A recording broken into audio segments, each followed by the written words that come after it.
नमस्कार, सानियाज किचनमध्ये तुमचं स्वागत आहे. तर आजच्या रेसिपीचं नाव आहे तवा पुलाव. तर चला तुम्ही बनवायला घेते. 5 ते 6 सुकी मिरची घेतली आणि 10 मिनिटं असं भिजवून ठेवते. पाण्याला चांगली उकळी आली, आता हळद घालायचं. आता घालते चवीनुसार मीठ. आता मी बासमती तांदूळ घालते. मी बासमती तांदूळ स्वच्छ पाण्याने धुवून 15 मिनिटं असे ठेवले, मग त्यानंतर मी हे घालते.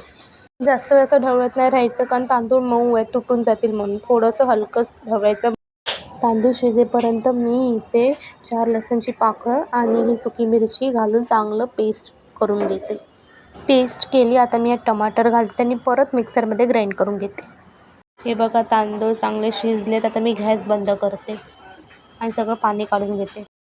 आता हे बघा, मी सगळे तांदूळ ह्यात घालते आणि चांगलंपणे सगळं पाणी काढून टाकते. हे बघा, तवा ठेवला. तवा चांगला तापू दे.